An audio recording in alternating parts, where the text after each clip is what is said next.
Oi pessoal, tudo bem? Eu sou a Daniele e hoje eu vou falar com vocês sobre sinais de autismo em bebês, sinais de risco de autismo em bebês. Eu separei aqui para hoje 5 sinais, alguns vocês já devem ter ouvido falar, outros talvez não, mas antes de começar a falar desses sinais, eu quero falar algumas coisas importantes para vocês, tá? Primeiro, todos esses sinais que eu vou falar nesse vídeo e nos outros vídeos, que vão ser alguns vídeos para falar várias coisas, né, que são importantes, todos eles podem aparecer de maneira muito clara ou podem aparecer de maneira sutil. Para a criança ser considerada de risco para autismo ou para você precisar procurar um profissional, não precisa a criança ter todos os sinais, ter todos os sintomas, porque muito raramente um autista vai ter todos os sintomas. Às vezes ele pode ter alguns dos sintomas, pode ter outros de forma mais clara, alguns de forma mais sutil, mas o importante é que vocês observem, acompanhem todos os vídeos e se vocês começarem a observar que o seu filho, né, ou seu sobrinho, seu neto, seja a criança que você, né, tem contato, se vocês começarem a perceber que essa criança apresenta 3 ou 4 desses sinais que a gente está falando nos vídeos, não só no primeiro vídeo, tá? Mas tem que acompanhar todos, aí vocês vão observar, a criança está apresentando alguns desses sinais, já é importante que vocês procurem ajuda de um profissional para fazer uma avaliação nessa criança, nesse bebê. Tá bom? Combinado? Então vamos lá. O primeiro sinal, que é um dos mais, que eu acho que é um dos mais clássicos, né, que a gente mais ouve falar, é o contato visual. Pouco contato visual ou um contato visual mais pobre, vamos dizer assim, a grosso modo, né? Então, quando a gente percebe isso, quando a mãe, o pai, principalmente a mãe, acaba percebendo isso. Um momento que dá para você fazer essa observação é o momento da amamentação. Ah, mas o meu filho eu não amamento, né? Então não tem problema, você pode fazer isso no momento que você estiver dando a mamadeira. Aí até, né, outra pessoa também que estiver dando a mamadeira para o bebê pode observar. Quando a criança está ali naquele momento que ela está ali no seu colo, é uma posição muito propícia para que ela esteja olhando para você, né? Então, como que tá nesse momento? Ela faz o contato visual com você? Tem essa troca de olhares entre você e o bebê? Ou quando você olha, ele foge o olhar? Como que é isso, né? Então, isso a gente já consegue observar nos bebês bem pequenininhos mesmo, tá? E aí, conforme eles vão crescendo mais um pouco, aí a gente vai conseguindo observar melhor. A criança com autismo nem sempre ela não olha nos olhos, tá, gente? Às vezes ela olha, mas é um contato, mas ela faz menos contato visual do que o esperado. Então a gente não pode esperar assim que a criança nunca vai olhar nos olhos. Então, às vezes ela vai olhar sim, mas muitas vezes ela vai fugir o olhar. Quando você chamar ela pelo nome, ela não vai atender ou vai abaixar a cabeça, tá? Então tem que ficar atento a isso. O segundo sinal que eu quero falar aqui hoje para vocês é a apatia ou a agitação excessiva. Então aí nós temos dois extremos. A apatia, o que é? A apatia é aquele bebê que a gente fala que é o famoso bebê bonzinho, né? Ah, mas só porque ele é um bebê bonzinho, ele é autista? Não, como eu disse no começo do vídeo, são vários sintomas, vários sinais que a gente tem que ir, né, pensando, observando quais desses sinais a criança tem. Não é porque ela tem um sinal que ela é autista, tá? Então, a apatia. O bebê ele é muito quietinho. Então, é um bebê que não chora quase, que quase não chora. É um bebê que quando nasce dorme muito, passa a maior parte do tempo dormindo, mais tempo, né? Geralmente eles passam, né, mais parte do tempo dormindo do que acordado. Mas esse bebê ele dorme tanto que se a mãe e o pai não acordarem, ele não come, né? Ele não acorda nem para mamar. Então é aquele bebê que não reclama de fome, não reclama de sede, não reclama de nada. Você colocou na cadeirinha, ele fica, você colocou no carrinho, ele fica. Então ele nunca ele nunca aparenta estar incomodado com alguma coisa, né? Então, tudo que do jeito que você faz, tá bom. Se você não der comida, ele não come, porque ele não chora. Então, isso também não é muito esperado, né? Para o pai e para a mãe, às vezes é uma beleza. Fala assim, ai, nossa, que maravilha, né? Essa criança é uma bênção. Então, no meu caso, a minha experiência com a Ana até 1 ano de idade foi assim. A Ana foi de um extremo ao outro. Até 1 ano ela era um bebê apático, praticamente, porque ela não correspondia muito aos estímulos e era sempre muito quieta e muito tranquila, quase você não escutava ela chorar por nada. E ela passou dessa apatia por uma agitação extrema a partir de 1 ano. Então, um bebê com, né, isso é um nome que eu estou dando aqui, a grosso modo também, né, dessa agitação extrema. Mas como que é esse bebê? É aquele bebê que tudo chora, é um bebê irritado, é um bebê que o tempo todo ele tá demandando alguma coisa, né?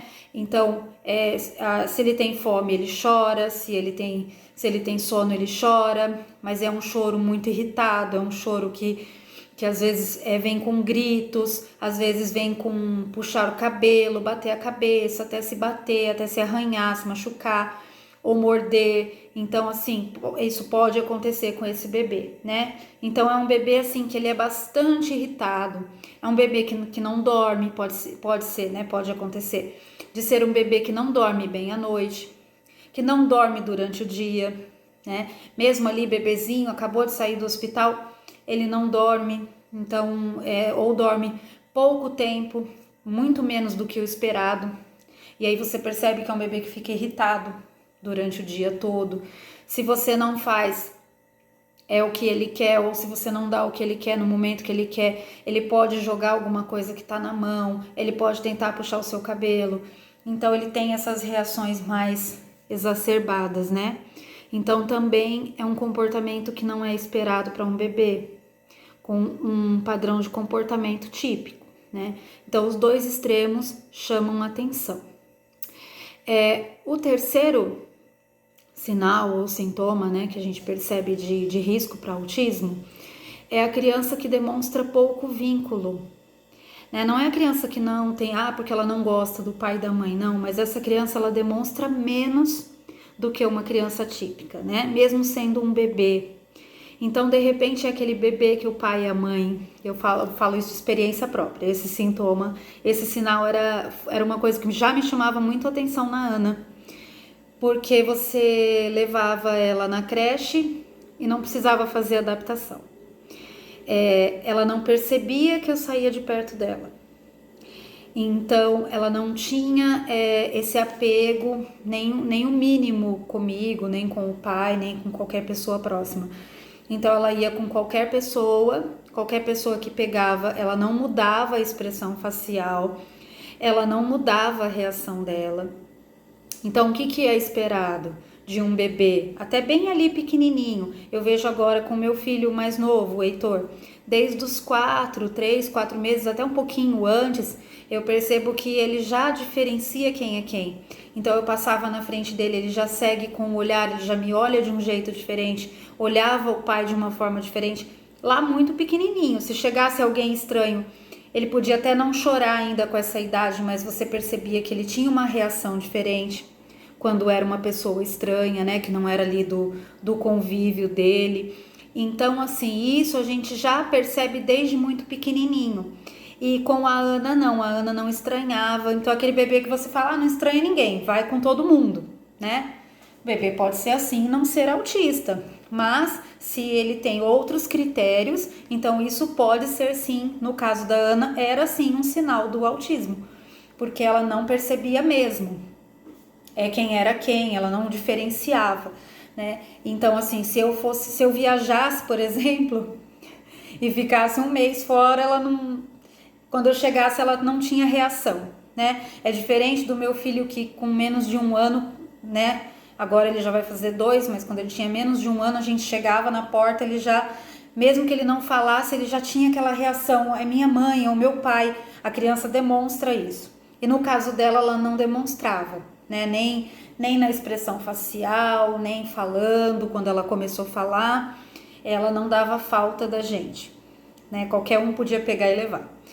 E também o outro extremo, né? Quando a criança ela tem um apego exacerbado por algum cuidador, e às vezes ela demonstra até medo de pessoas estranhas, assim, de ficar em lugares com outras pessoas. Então, é aquela criança que não consegue fazer uma adaptação porque ela sofre muito, né? É muito sofrido para ela se desligar daquela pessoa ali que ela tem um vínculo maior. Mas geralmente, mesmo essa criança que tem essa ligação com alguém, não é com muitas pessoas. Geralmente ela tem essa ligação com uma ou duas pessoas no máximo. Geralmente uma figura materna, ou a mãe, ou a avó, né? Ou até o pai também, dependendo de como que é o contato dessa criança com o pai. Mas não é uma criança que vê, por exemplo, a tia na rua e vai falar, titia, olha minha tia. Então, eles têm um pouco essa questão de você, às vezes, achar que a criança não tem um vínculo, não criou um vínculo, nem com as pessoas da escola, nem com os monitores, nem com as pessoas que trabalham com a criança no berçário. Dá essa sensação que é um bebê, uma criança mais distante um pouco emocionalmente. O quarto é uma resistência, aparente resistência à dor e a mudanças de temperatura, né? Algumas crianças, a maioria dos autistas, eles têm distúrbio no processamento sensorial. Então, a percepção, às vezes, que essa criança tem do tato, do olfato, da audição, né? Vem com algumas alterações. E algumas crianças têm até na questão da dor essa alteração, de sentir menos do que uma outra criança com um padrão típico de desenvolvimento. Então, para esse caso, eu me lembro muito, a Ana tem isso até hoje, né? Ela é muito exagerada nas reações quando ela cai e tem sangue, ela fica muito assustada e é um exagero mesmo, uma coisa que não tem tanta necessidade, né? Mas quando ela cai e realmente machuca, até hoje ela não tem muita reação. Ou quando ela fica doente, ela se recupera muito rápido, ela é muito resistente. E quando ela era pequenininha, tinha uma frase que ela caía, tinha uma coisa assim, ela caía, aí você falava assim, machucou? Ela falava, ainda não. Ela era bem pequenininha mesmo, logo ela começou a falar, menos de 3 anos isso, ela tinha a idade que a gente tá falando aqui. Então ela tropeçava, caía, ela caía muito, né? E a gente falava, tá doendo, Ana? Ela falava, ainda não. Aí a gente achava isso engraçado, né? E também quando ela tinha 7 para 8 meses, ela teve uma mastoidite, que foi uma inflamação no osso da cabeça.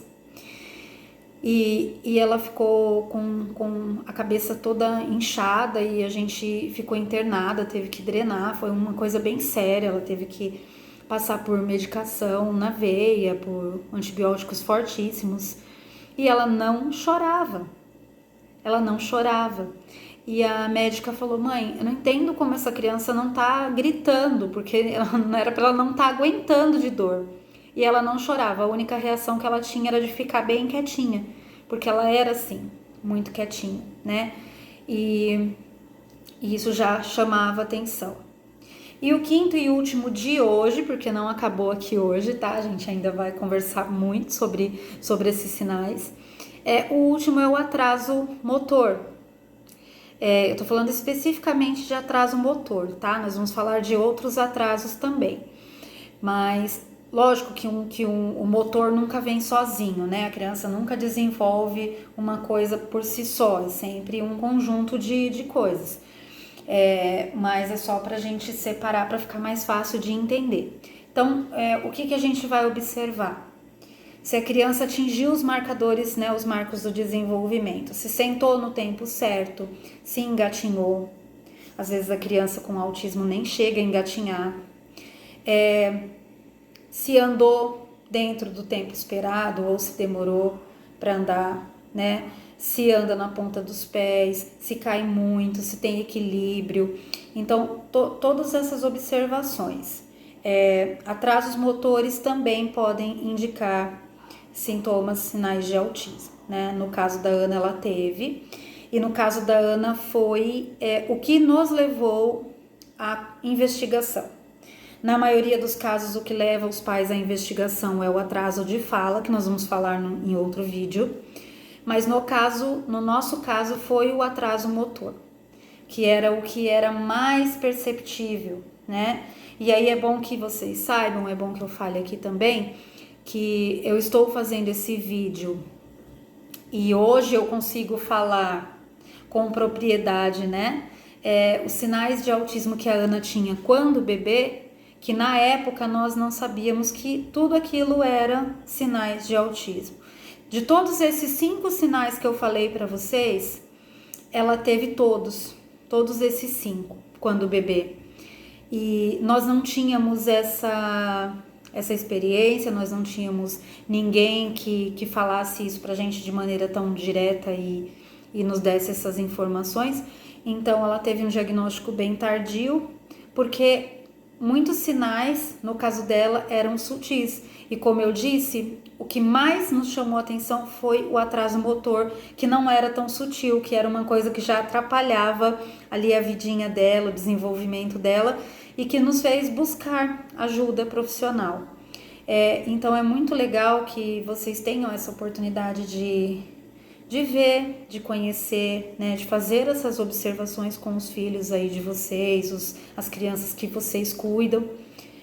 E no menor sinal de atraso de desenvolvimento, de suspeita, procure um profissional, tá? Eu vou fazer outros vídeos, né, mais pra frente falando qual a importância de cada profissional. O autismo, ele depende de uma equipe para tratamento e diagnóstico, então não é só um profissional que vai atuar. E aí a gente vai falar também sobre isso, né, para vocês conhecerem, saberem quem vocês devem procurar, tá? Mas para esse vídeo a gente vai ficar com esses 5 e depois nós vamos falar outros, tá? Se vocês tiverem dúvida também deixem aí, compartilhem o vídeo, curtam, é muito importante para a gente ajudar a divulgar, tá bom? Eu conto com vocês e até o próximo vídeo. E deixem perguntas também do que vocês querem saber, tá bom? Tchau, tchau!